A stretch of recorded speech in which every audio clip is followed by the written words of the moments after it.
I'm at Walmart. I think my daughter's been taken. What do you mean? Taken by a stranger.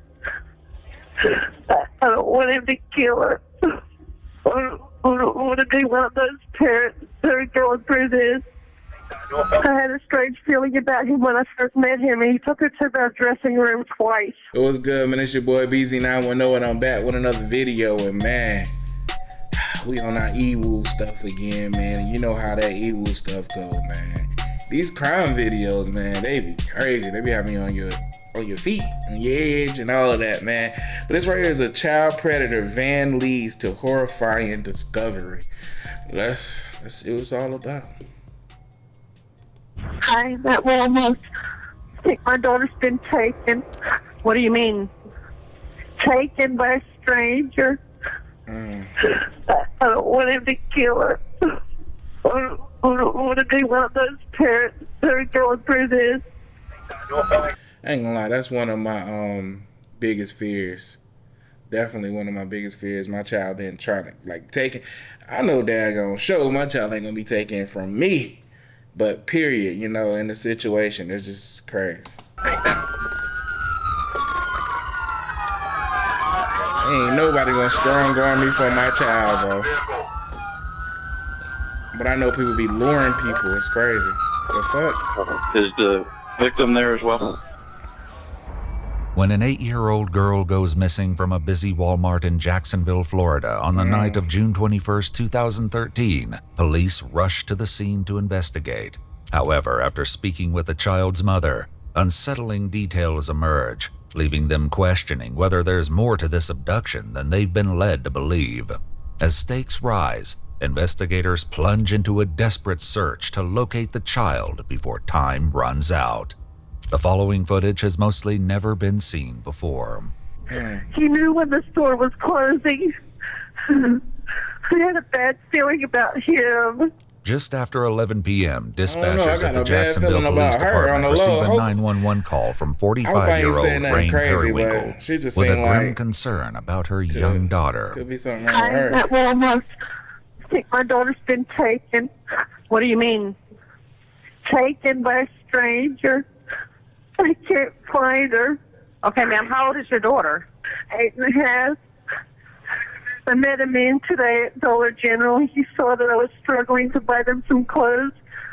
He drove us here to buy us some clothes, and the only reason I went with him because he said his wife was going to be here. Because I told him I don't take rides with strangers. Okay, ma'am, what's your daughter's name? Her name's Cherish. After explaining that she still has her 2 other daughters with her, 5-year-old Destiny and 4-year-old Nevaeh, she continues to share more details from the incident. I don't remember what clothes she's wearing because I'm panicking right now. I'm trying not to panic. Okay, and she was last seen with this man? Yes, he said he was going to McDonald's, and he hasn't been there because the store is closed right now. Okay, is he a white man or a black man? A white man. He's got white, short hair, and he's got dark eyebrows. As she continues to explain, her story takes a darker turn, revealing shocking details that make the situation far more terrifying. I had a strange feeling about him when I first met him, and he took her to the dressing room twice. And I was hoping that she would be okay. And I was looking at the shoes. And I didn't want him to think that I was overly protective. What? What? You don't even know this dude. You don't want him to think that you've been overly protective over your daughter, and he took her to the dressing room twice? Bro, you tripping. Like, even if it's not you, it's you. Like, honestly. Even if you didn't have, anything to do with him taking her, you had everything to do with him taking her, or whatever he did, because you trying to be underprotective over, with a stranger. You crazy. You tripping. I ain't gonna hold you. You tripping. I be goddamn. You tripping. Out. But now they're not here. When the detectives arrive to speak to Rain later that night, she begins to recount her story. However, her behavior during this interview, which one detective describes as unusual for the circumstances and a cause for concern, leaves them shrouded in uncertainty. However, her story about how she met the stranger she claims took Cherish is consistent with what she had described to 911 earlier. He said his name is Dawn. He said he was supposed to meet his wife here, and his wife never showed up, and we've been here probably 2 hours, and she didn't show up, and I had this cart full of clothes that he said he was going to pay for with a $100 gift card, and I had a bad feeling. I thought, well, I feel like pinching myself because this is too good to be true. So I got to the checkout. He's not here. Cherish isn't here. She's 8 years old. She's supposed to go to California in the morning through the plane. And he knows, as I told him this, he knew when the store was closing. I had a bad feeling about him. But it was her behavior as she explained what happened that left the detectives stricken with doubt. According to their notes, Rain appeared to have a total lack of tears when she appeared to be crying, was unusually calm, and displayed no obvious panic over the situation. She also repeatedly expressed concerns about the Dollar General purchases and the blue stroller she left in the suspect's van, as well as the items the Walmart employees would have to return from her shopping cart.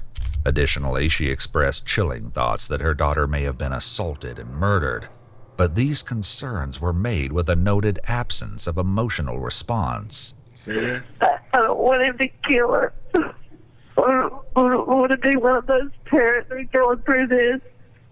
Her alleged emotional detachment wasn't the only detail that left them with the sinking feeling that something wasn't right. As she earlier told the 911 operator, Cherish was supposed to be getting on a plane to California the next morning. She further explained to detectives the scheduled trip was for Cherish to visit her father for the summer. According to their notes, Rain expressed anger over the situation, prompting one detective to ask her if this entire situation was an attempt to prevent Cherish from leaving. Right. Though she insisted it wasn't, the detective's concerns were enough to leave them questioning. Is there more to this abduction than Rain is leading them to believe? These concerns are further compounded when Rain's boyfriend, Aaron, arrives at the Walmart, and the two begin arguing over the money she spent at the Dollar General. Officers are forced to separate the two, urging them to stay focused on locating and returning Cherish to safety. It's now 1:10 a.m., and Cherish has been missing for over 2 hours. Up against the clock, detectives turn to surveillance footage from inside the store, in the hopes it will reveal whether Rain is telling the truth and give them any clues as to where Cherish had gone. What they'll witness as they play back the tapes will leave them stunned, turning the entire investigation on its head. Dawn's white van travels from the Dollar General with Rain and her 3 daughters inside, seen on camera approaching the Walmart parking lot just before 9 p.m. Rain and her daughters Cherish, Destiny, and Nevaeh can be seen entering the store alone at 9:16 p.m. 10 minutes later, at 9:27 p.m., they enter the children's shoe section. As Rain begins browsing for shoes, the 3 girls can be seen wandering off into the neighboring aisle.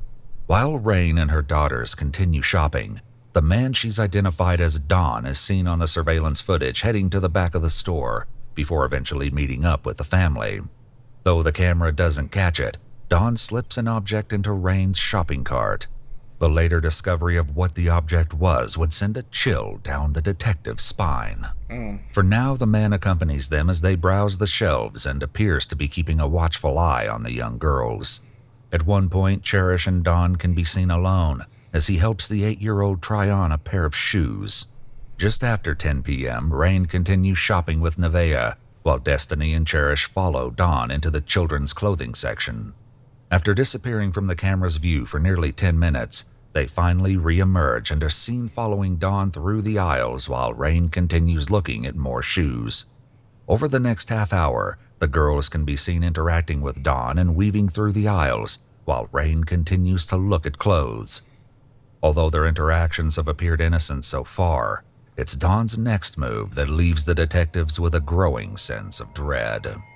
At 10:38 p.m., just over an hour after first entering Walmart, Cherish can be seen following Dawn back into the shoe aisle alone. The two speak momentarily before Cherish eventually returns to her mother, speaks to her briefly, and rushes off to join Dawn once again. According to Rain, she overheard Dawn ask Cherish if she wanted to order cheeseburgers from the store's McDonald's restaurant, and she allowed her to go with him. The two make their way to the front of the store and stop in front of McDonald's. However, it's clearly closed for business. Rather than returning to Rain, Don makes a sharp turn toward the front door at 10:42 p.m. as Cherish follows him close behind. The two walk through the parking lot in plain view of passing strangers and occupied vehicles. 2 minutes later at 10:44 p.m., Don's van is seen pulling out of the parking space before driving down a dark alleyway and exiting the store onto the main road. Meanwhile, Rain seemingly has no idea her daughter has left the store and continues shopping with her two young girls for another 15 minutes. The store announces it's closing, and at 11:01 p.m., Rain, Destiny, and Nevaeh finally head to the front of the store to look for Cherish and Dawn. But despite their efforts, they're nowhere to be found. At 11:16 p.m., after another 15 minutes of searching, Rain contacts the police. By this time, Cherish and Dawn have been gone for over 45 minutes. While the disturbing footage now has the detectives second-guessing their earlier assumptions, it's the discovery of what Dawn plays. I ain't gonna lie, I'm feeling the same way. Like, hold up. Is she really a part of this, or he really did this by himself? This is getting kind of interesting. And Rain's shopping cart that truly sets them on edge. An ominous coil of rope, seemingly without purpose, was left behind by the suspect. It's now 2:10 a.m., and after reviewing the footage, the detective and sergeant in charge of the crime scene discuss the situation. They decide that there's enough evidence to support a kidnapping, and at 2:30 a.m., over 3 hours since Cherish was last seen, the Amber Alert process finally begins.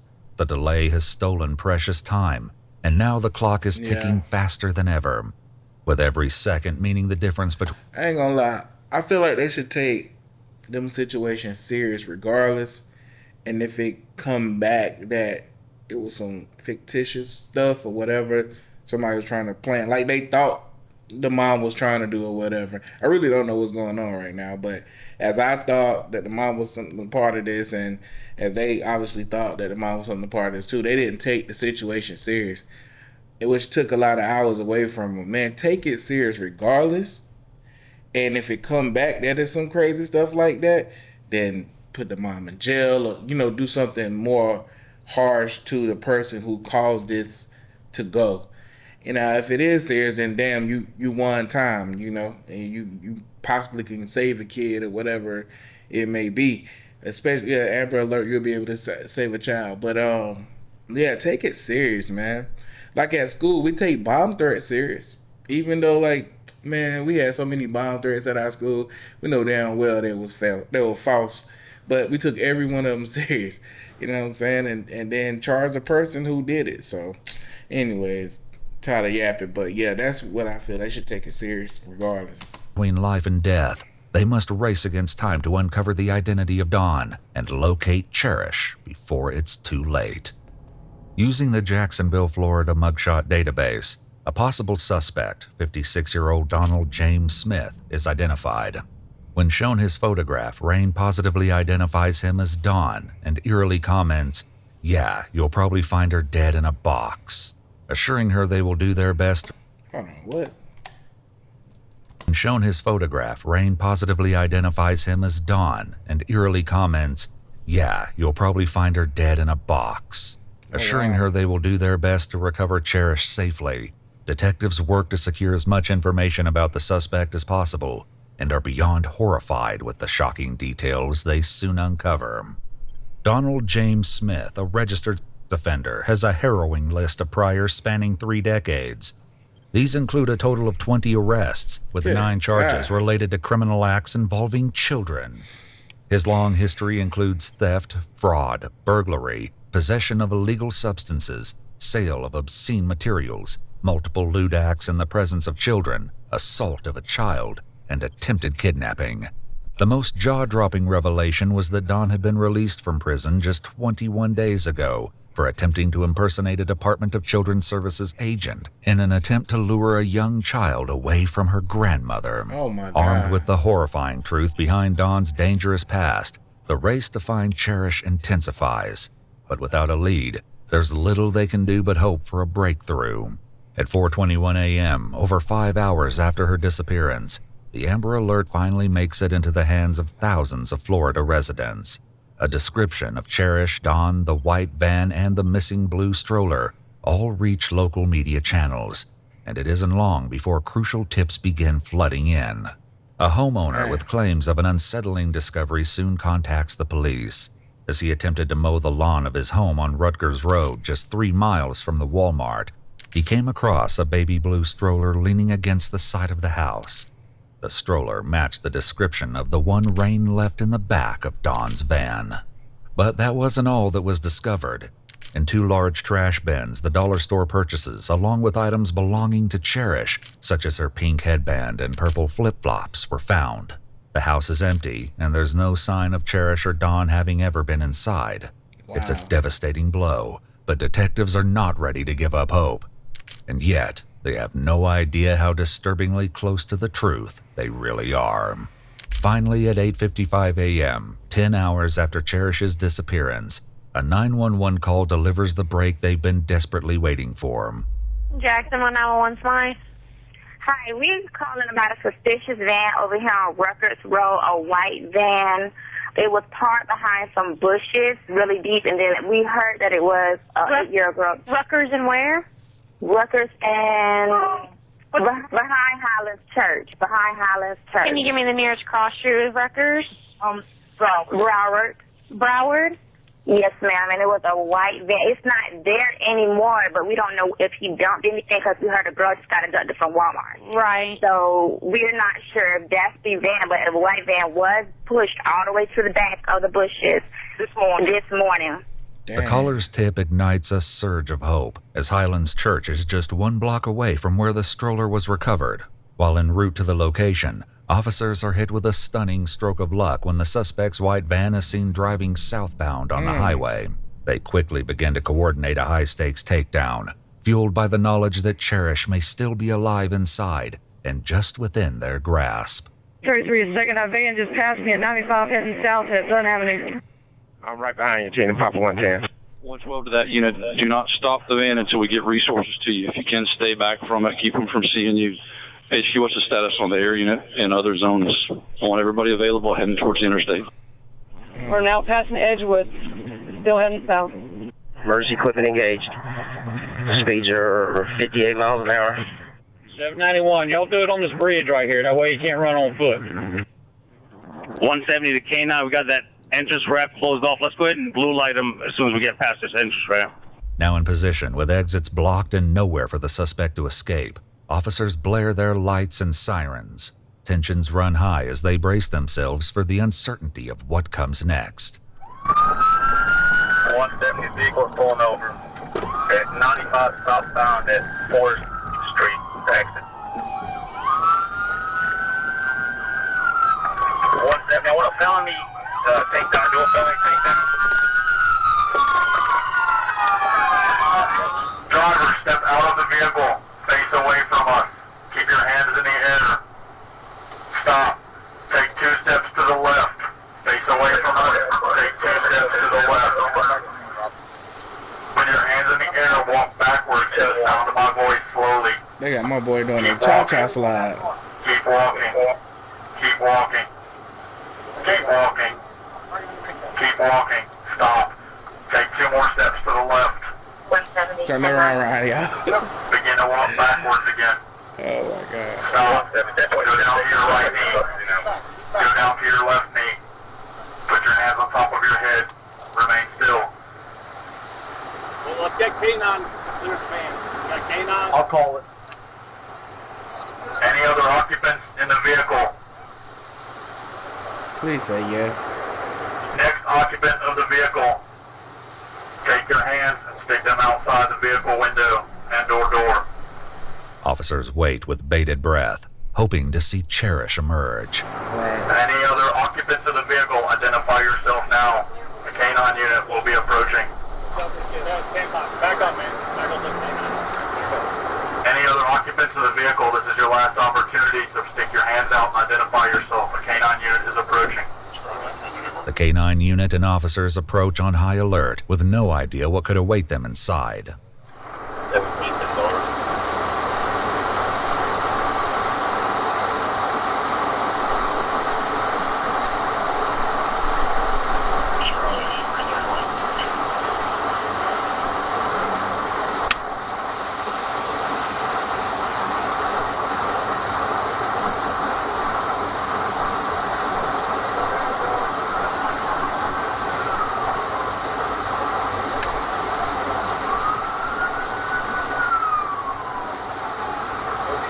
170. 170. Suspect in custody, 1077, clear as hell. I'll move over and try and open 95. There's no sign of Cherish inside. Despite the tragic setback, officers relentlessly question Don for answers, who claims Cherish jumped out of his van at a stoplight and ran away. Yeah, right. Though hopeful this could mean Cherish is still alive, detectives are immediately suspicious as Don's pants are soaking wet. He insists he's only sweating as a result of recent substance use, but officers aren't buying it. With the knowledge that Highlands Church, where his van was earlier spotted, sits just beside a creek, only a block away from where the stroller was recovered, they quickly send the K-9 unit out to investigate. For now, refusing to answer further questions, Don falls silent. Cops. Their only hope is to take him in for questioning and break through his lies before it's too late. Little do they know he'll soon make a horrifying admission, just when he thinks no one is listening. Welcome back. Have a seat. We'll be with you in a little bit.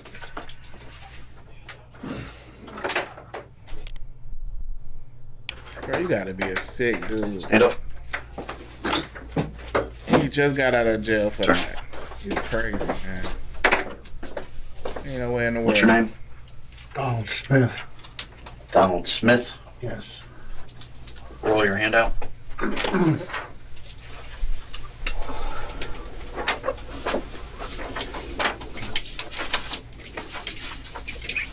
Roll your hand out.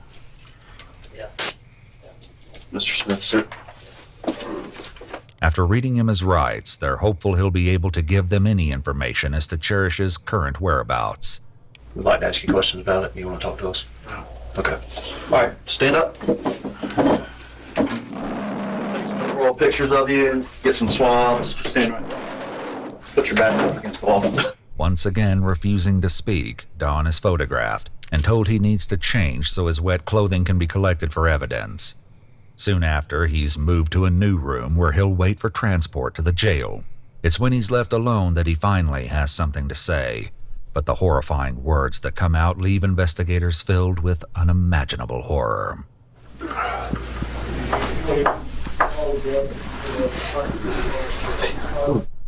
Bit me, man.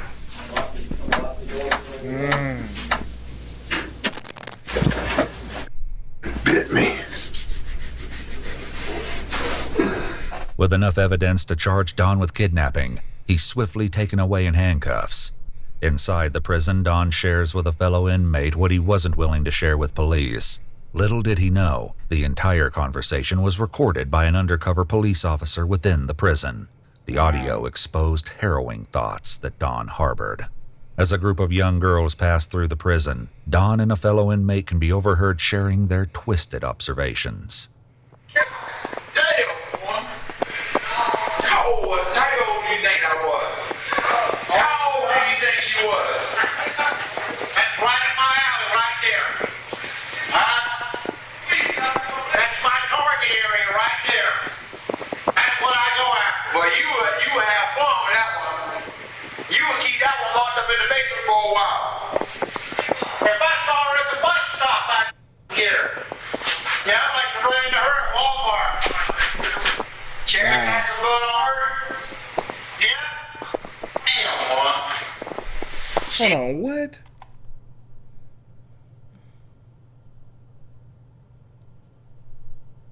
Yo, these niggas is sick.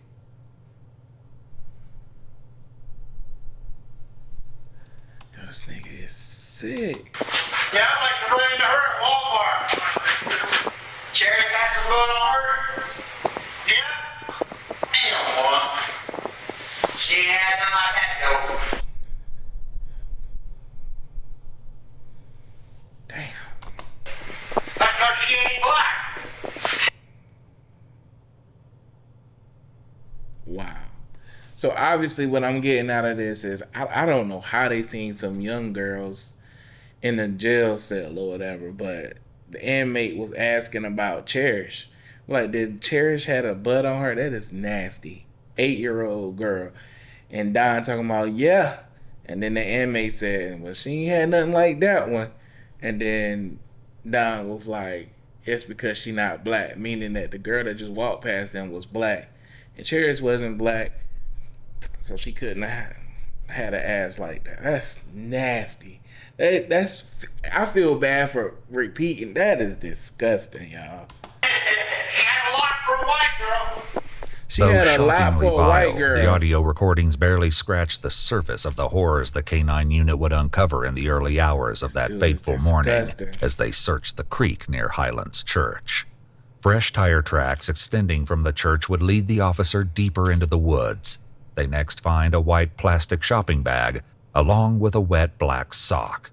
As they followed the trail, they made a heartbreaking discovery, one that was more gruesome than they could have ever imagined. 8-year-old Cherish Perrywinkle was found nude from the waist down, submerged in the murky water, half wedged beneath a fallen tree. A later autopsy would reveal that she was violated before being strangled to death. DNA evidence collected from Cherish would match that of Don Smith. Despite the overwhelming evidence, Don shockingly pleaded not guilty and left his fate for a jury to decide. He also attempted to suppress the jail recordings, arguing they were a violation of his privacy. The chilling audio was played for the jury at his trial in February of 2018. After only 19 minutes of deliberation, they unanimously found him guilty of kidnapping, battery, and first-degree murder. Donald James Smith was sentenced to death and remains incarcerated at the Union Correctional Institution in Ryford, Florida, where he awaits this sentencing to be carried out. Rain's other 2 children, Nevaeh and Destiny, were removed from her custody in the month following Cherish's abduction. Wow. First, I want to apologize to Rain. I ain't gonna lie, I thought you had everything to do with that. And I don't apologize for what I said when I said, even if you didn't have anything to do with it, you had everything to do with it, which is still true, and it sucked. Maybe you just a naive mom, and I hate that for you, but yeah, man, I think a lot could have been prevented if you was really more on edge or whatever, like more protective.